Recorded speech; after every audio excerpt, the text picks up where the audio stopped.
what is it? It's another case for Nick Carter, master detective. Yes, it's another case for that most famous of all manhunters, the detective whose ability at solving crime is unequaled in the history of detective fiction. Nick Carter, master detective. Today's curious adventure, Strands of Murder, or Nick Carter and the Mystery of the Grecian Daggers.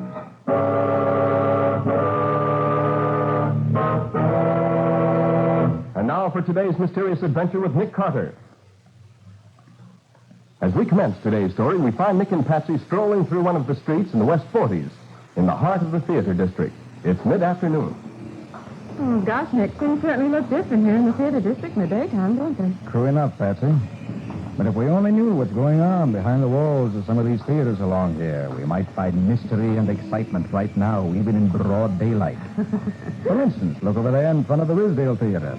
What? Oh, yes, that's Riley's official car, isn't it? Certainly is. There's one of his men on guard at the front door of the theater. Oh, come on, Nick. Let's see what's doing. Yeah, that's the theater where Risdale's rehearsing his new super-colossal spectacle play, The Sacrifice, if I remember correctly. Oh, that's right, Nick. Leo Frane's playing the lead.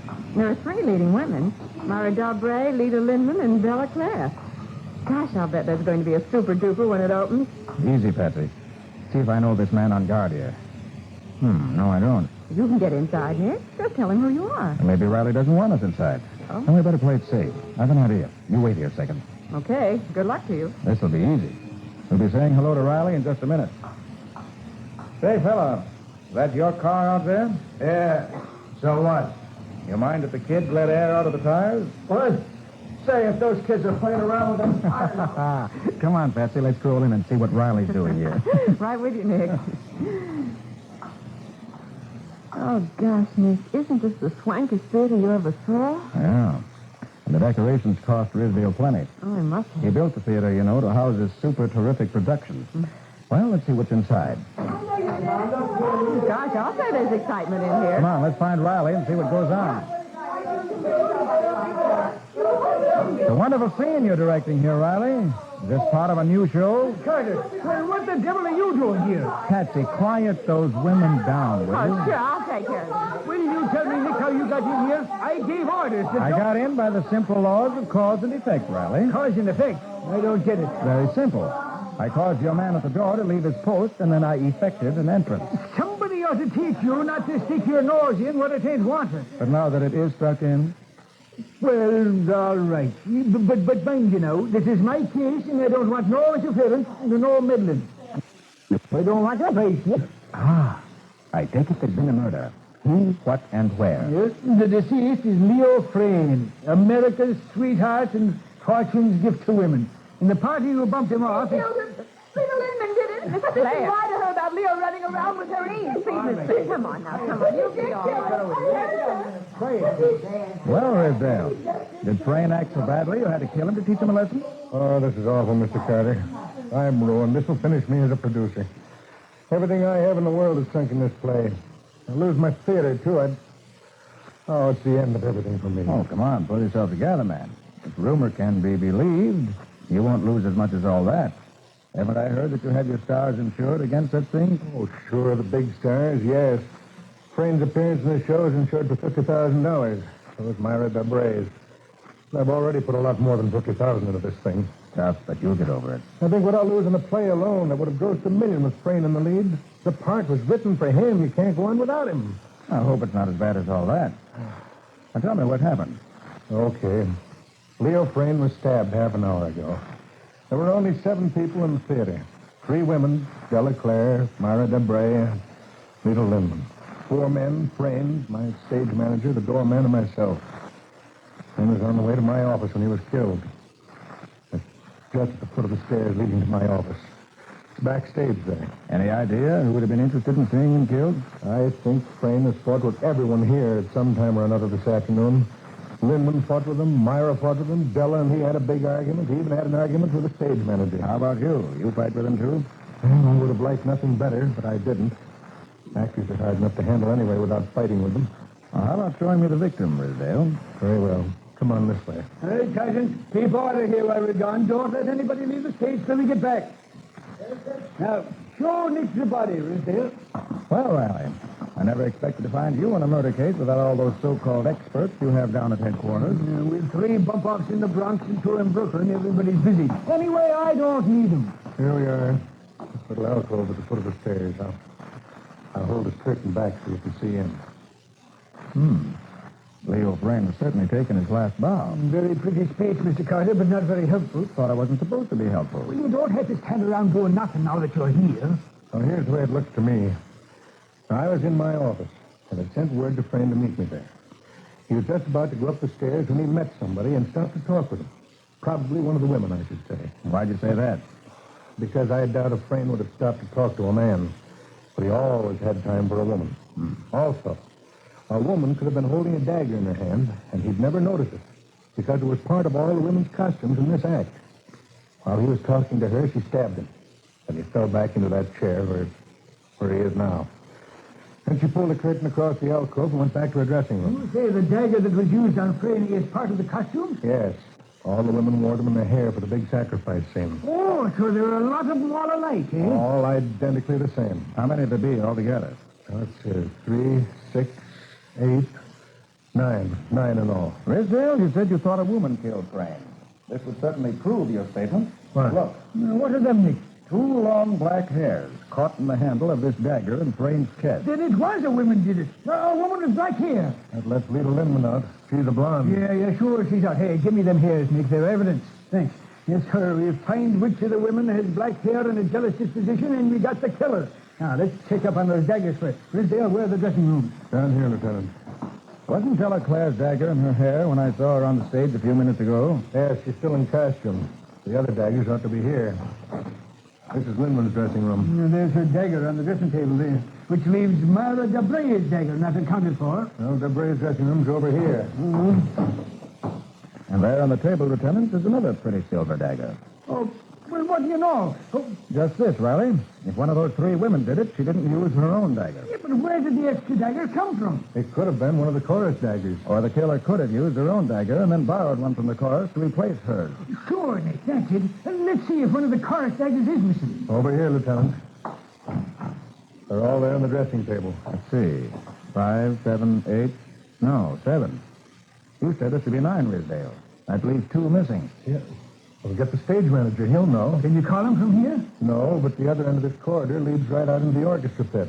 I'll get him at once. Hey, wait a minute, Rizdale. Yes? You say you can get from here directly to the orchestra pit? Well, yes. Why? When you was telling me the story earlier, you said that you sent your stage manager, McIntosh, out front to get your script just before Frain was killed, didn't you? Well, yes, but And McIntosh knew that you were expecting Frain to come up to your office. I believe I mentioned it, yes. Oh, McIntosh was where he could get to this part of the theater where Frain was killed and back outside again quickly without being seen. Yes, but so He what? had a quarrel with Frain. He knew Frain would be here in the corridor just about then. And he knew all about them None of daggers, that too. proves anything, Riley. Let's get on with our investigation. Well, I wish we had a technician with a microscope here. That would tell who belongs to them hairs fast enough. Quite true, Riley. But if the dagger that killed Frain was taken from the chorus dressing room, those hairs could have come from any dark-haired girl in the chorus. Look, we aren't doing anything just standing here. Let's do something. You suppose the doorman could tell us anything? Well, we can ask him, but he's a little deaf. He already told us he didn't hear anything unusual. Well, I'll ask him anyway. Call him in, won't you? Of course. Henry! Henry! Just, come in here, will you? Yes. You want me, Mr. Rizdale? Yes, Henry. Lieutenant Riley wants to ask you a few questions. Now, Henry, after everybody else had left, did you pay any attention to what went on down here? After everybody else had left, did you notice what went on down here? No, sir. That ain't my job. You didn't hear anything? People passing, or talking, or a cry? No, sir. Once or twice I heard a door shut, I think, and just before we found Mr. Frain, I heard him leave his dressing room and slam his door. Anything else? I thought I heard a door shut very quiet-like right after that, but I can't be sure. I don't hear as well as I used to. You say you heard a door close quietly.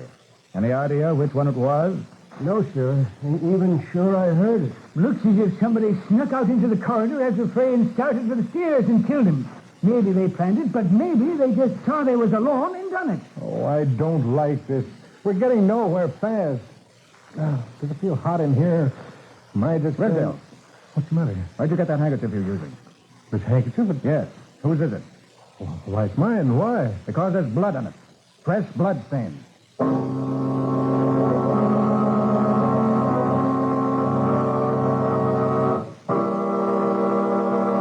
Is it possible that Rizdale himself is the killer of Leo Frayne?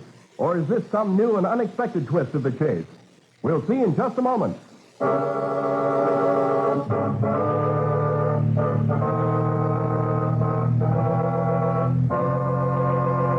And now back to our story.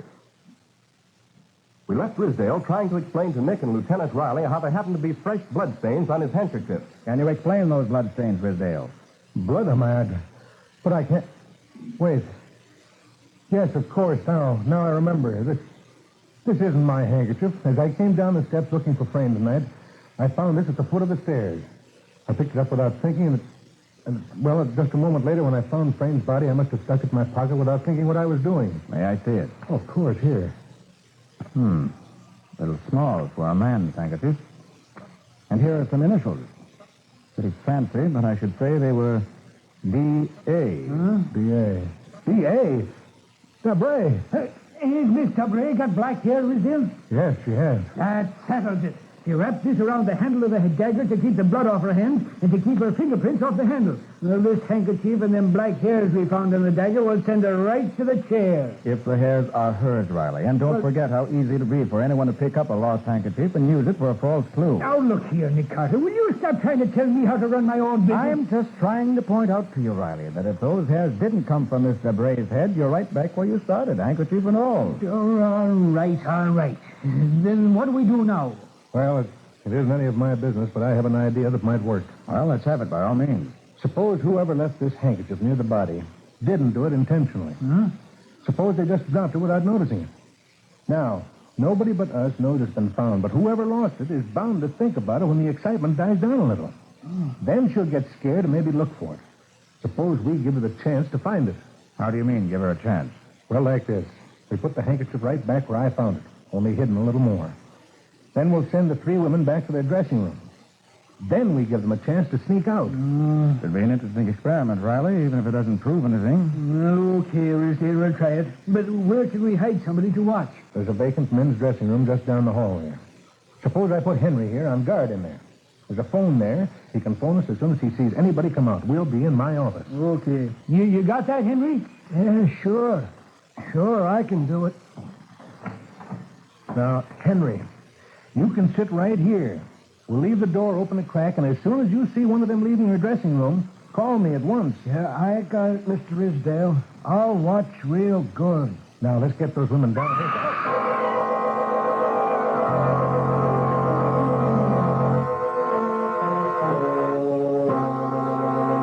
Let me at it, Sergeant. I'll fix that little mate. If you snake in the grass, you cover yourself. Police! How can a poor detective think if you make so much noise? Now, Patsy, what's the trouble? Well, Nick, everything was peaceful enough when suddenly Della jumped up and came over here and started yelling at Miss Lindman. And she started yelling back, and a minute there was a swell fight going on. Didn't I say I wanted no noise here? Well, I meant it. I don't want a sound out of any of you. Now go back to your dressing rooms and stay there and be quiet. And don't stir out of them until I say you can. Miss Debray, Yes, Mr. Carter? were things around here this afternoon really as bad as Rizdale says they were? Yes, Mr. Carter, every bit. Even I lost my temper once. Frayne was especially unpopular all afternoon today. Why, he even quarreled with McIntosh, who generally never takes the trouble to quarrel with anyone. That McIntosh over there? Oh, yes. He's an ugly little man, but I guess he's all right. How did Frayne take all the argument that was going on? Well, it was making him jumpy. He was talking of quitting the show, and Rizdale had to lay down the law to all the rest of us to soothe him. But I'd better go on back to my dressing room before the lieutenant gets mad. Well, before you go, Mr. Bray, may I borrow your handkerchief just a moment? Well, I don't seem to have it. I must have left it in my dressing room. I'm sorry. Come on, let's get up to Rizdale's office and see what happens. If anything. We don't expect this will produce much in the way of results. Well, come on anyway. Even you could be wrong, you know.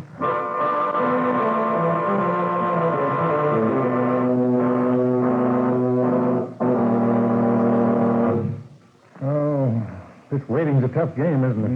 I'd rather be doing something. If we had a microscope, we could save time. Let me have those hairs we found, will you, Riley? What do you want them for now? Just to match them up with these hairs. What did you suppose? They're specimens of Claire's hair and Debray's. I have a pocket magnifying glass here. Thought I'd see if they could be matched up, roughly. Sure, here you are. Yes. Debray's hair is finer than Claire's, and it has a faint ripple that Claire's doesn't have. Yes, rather, there's almost no question but what the hairs found on the dagger matched Debray's hair, as near as I can tell. Oh, look, I'm going crazy sitting here. I can't think. My nerves are like a jackrabbit. It's either one of you got an aspirin. Aspirin? Not me. Sorry, Rizdale, I don't carry them either. Oh, my head is splitting. I think my secretary keeps some in her desk in the next office. If she doesn't, I'll fire her. Oh, by the way, the ring for this office is 2 short ones. All the office phones are on the same line. Now, if you hear 2 short rings, it'll probably be Henry. So you better answer fast. I'll be right back. Rizdale seems to have the heebie-jeebies. So would you, Nick. If you was losing $100,000, even if it wasn't all your own money. Well, look, what about them hairs? I feel sure the hairs are Debray's, all right. But I'm not yet positive just what they prove. They're probably... Oh, that's Henry.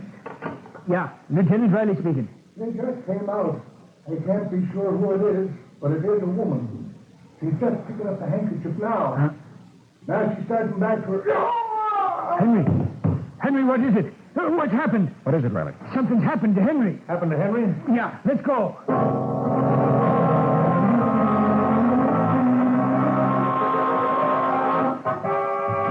Well, this door wasn't locked when I left it. It was open so Henry could see who was going down the corridor with a handkerchief. The key was on the inside. I don't get it. Well, haven't you got a key that'll open it? Yes, I have a master key. Here. Henry. Nick, look. Another one of them daggers. Yes. Right in the middle of his back. He's dead, all right. She must have seen him looking out or heard him talking to me. She pushed the door open and stabbed him before he could turn around. It's gone. The handkerchief is gone from where we left it. That settles it. No more stalling. We'll break her door down if we have to. Hold everything, Riley. Take it easy. What do you mean, take it easy? You want a live prisoner or a dead one? What do you mean by that? Look here. If Miss Debray is guilty, and you break her door down, she'll know you have the goods on her. Well, She still has one of those daggers. And if I know her, she'll use it on herself, if she's guilty. well, so what? Furthermore, Henry said he couldn't be sure who it was he saw, didn't he? No, Nick, it couldn't be anybody but Debray. Even if you're right, Riley. If you let her think she's gotten away with it, you can search her dressing room when she's out of it. Then you can find the handkerchief and the key she locked this room with. They'll be hidden somewhere in there. All the rooms are private washrooms. So she might try to put the key and the handkerchief down one of the drains. It'll take a plumber to get at them if she does. Then, by golly, we'll get a plumber and tear out every pipe in the place. All right, Rizdale, get him out. It's your idea. Get the women out of the dressing room so we can search them. All right. Carter and I'll go up to my office. I'll call them from there and then ask them to come up. Okay. Get going.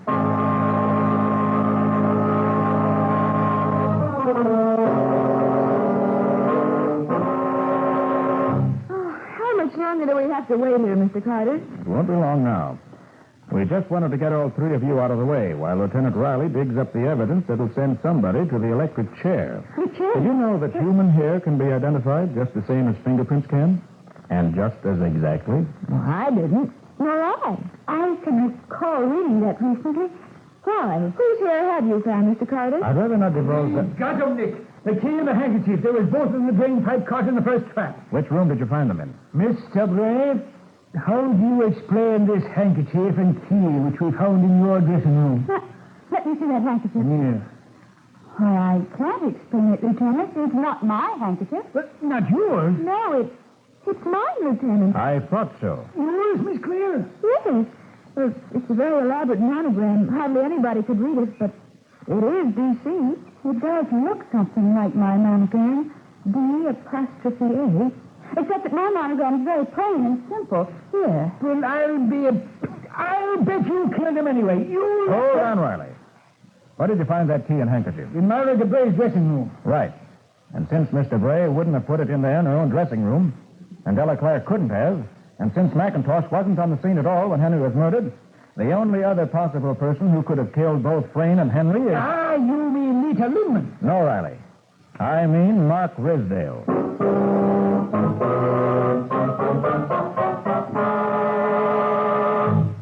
Oh, gosh, Nick, I don't see how you figured that all out as fast as you did. There were too many clues, Patsy. The black hairs on the dagger was a clue. The handkerchief with Debray's initials on it was a clue. But both together were just a little too pat. Oh. Nobody leaves several incriminating clues around.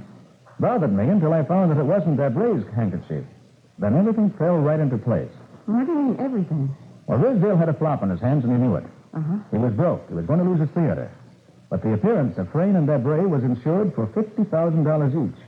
That is, Risdale got $50,000 if either Frain or Debray did not appear in the show for any reason except voluntary withdrawal. So, if he could kill Frain and hang the killing on Myra Debray, he could collect $100,000 cash. And that would put him on his feet again. Oh, I see. So he sent everybody home, except the 7 who had to be there. Then he went to his office, sent for Frain, and then laid in wait for him at the foot of the stairs, having arranged that no one else should be around at the time. And after killing him, he went back to his office and waited until the body was found. And he planted the handkerchief there, thinking it was Mary Debray. That's it. It was easy enough for him to plant the hairs on the dagger. But how did he kill Henry? You were all there together, weren't you? And he was clever enough to make it look so. He planted Henry in the vacant dressing room, and we all started upstairs. He'd probably have invented some excuse to stay behind, but Linman started screaming just then, and we all rushed up on stage. That's right. Well, that gave Risdale a couple of minutes to slip back into the corridor, stab old Henry, lock the door, plant the key and handkerchief in the drain in Debray's room, and then join us in the office. But, Nick, you heard old Henry speaking when Riley answered the phone, didn't you? No, Patsy, I didn't. I heard Risdale impersonating Henry. Oh, I get You it. recall he slipped into the next office to get some aspirin? Well, he used the house phone in there, called his own office, impersonated Henry. Remember, he used to be an actor years ago, and then faked the blow in the fall. It was almost a beautiful alibi. And if he hadn't mistaken Bella's handkerchief for Myra's, he might have gotten away with it. Yes, Patsy. And that was a fatal error. Either the handkerchief or the hairs of the dagger would have been excellent proof. But he was so anxious to be sure Debray was the goat that he planted too much. He wove too many strands to his web, and one of them tripped him up.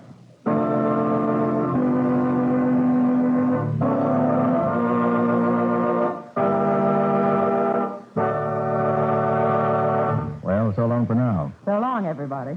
And so long to you, Nick and Patsy. Nick Carter, Master Detective, is featured in Street and Smith magazines. Lon Clark is starred as Nick, with Helen Choate as Patsy. Original music is played by Lou White, and the programs are written and directed by Jock McGregor. Nick Carter, Master Detective, is presented at this time and over these same stations each week by the 3 great Linx home brighteners. This is Mutual.